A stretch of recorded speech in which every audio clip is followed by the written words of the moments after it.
I just wanted to talk to you guys a little bit tonight about the fear of God. It's something that's not your normal, everyday thing that you preach on. It's not heard a whole ton, but it's something that God's really placed on my heart, and I really feel like I should share it. So, first of all, I just want to tell you the definition of fear.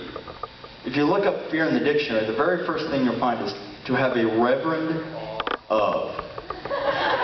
A reverent awe of. And so I just want you to keep that in mind as I go on. But I think there's two ends of the spectrum here that a lot of us everybody in this room really struggle with, in my opinion. And so the first one is my category. This is what I struggle with. That we don't fear God at all. We don't really care. We kind of put God on the back burner until we need something. And then we decide we want to come to Him. And when we do finally decide, hey, I want something, let's talk to God about it, it's something like this.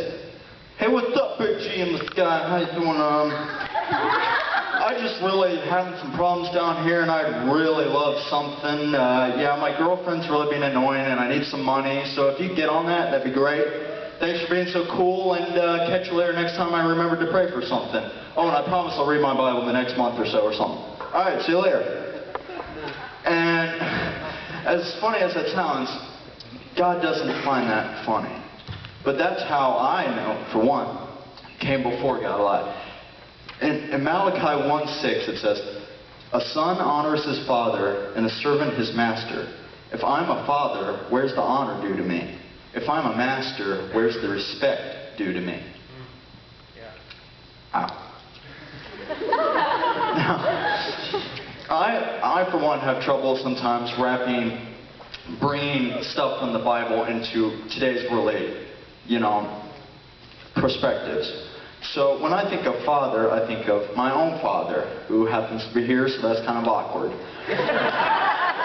But I'll tell you a story once. My dad, we were looking at something on the computer. I think there's some news article that some kid beat up his mother or something. And I remember him telling me, "Tyler, if you ever beat up your mother, I will throw you through the wall, pick you up, throw you through another wall, and kick you out of my house."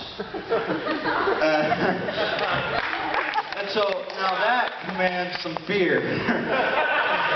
But that's not really the fear God's thinking of. But I know my Father loves me and that He cares about me. And that's the same way our God feels. It says in Ecclesiastes 8:12, if I could even say that right, "Although a wicked man commits 100 crimes and still lives a long time, I know it will go better with a God-fearing man who is reverent before God." So right there, it's telling you, if you follow God, your life's going to go a lot better if you fear Him. That fear, to have a reverent awe of the Lord. And I know this is kind of where a lot of us struggle with. We just kind of tend to not really care, like I said before. But it also says, it goes on, Proverbs 19:23, "The fear of the Lord leads to life. Then one rests content, untouched by trouble." I don't know about you, but that sounds a whole heck of a lot better than trying to do it on my own. So that's one end of the spectrum. Now the other end of the spectrum is, a lot of us here today struggle with, we're so scared of God, we literally fear Him, to where we're so scared to come before Him because we think that we get in big trouble for what we've done and that He'll never forgive us. And when we do come before Him for something, it's kind of like, a dorky kid about to ask out the most popular girl in school or something. You're coming before Him, you're like, Hi there, hi. I'm really sorry. Okay, so can I have some stuff, real quick? I need some stuff. Okay, bye. Whew. Glad that's over with. And God's saying no. It says in Psalms 103:8, "The Lord is compassionate and gracious, slow to anger, and abounding in love." What that speaks to me is, no matter what you do, the Lord still loves you, and you can come before Him. He wants to meet you right where you are, no matter what. He's saying, do not fear me. I just want the respect that I deserve as your father, as your earth or your heavenly daddy.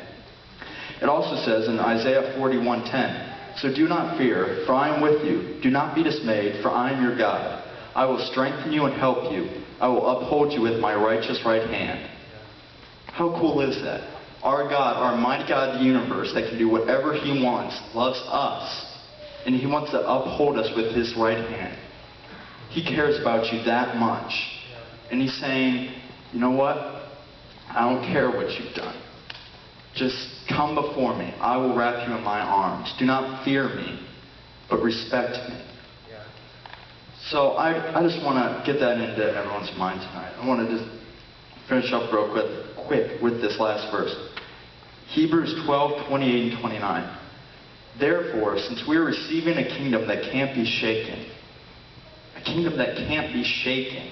How cool is that? I just thought I'd throw that in there. Let us be thankful and so worship God acceptably with reverence and awe. Reverence and awe. What was that again? Reverence and awe. Fear. Reverence and awe is fear. Fear of the Lord, for our God is a consuming fire. Consuming fire. It doesn't say our God is a big scary God that's going to obliterate us when we do something wrong. It doesn't say our God who just doesn't care what we do. It says our God is a consuming fire of love for us. He cares about you right where you are, no matter what you've done. And he's saying, just come to me. Do not fear, come to me. So I just want to get that in everybody's minds tonight. And I encourage you all to really just check with God. How is your relationship with him doing? Are you fearing him? Are you scared of what he thinks? Or maybe you don't even care. Maybe you're just like me before and just pushing him away until that you need something. So I'm just encouraging you all tonight for doing that. So thanks for your time.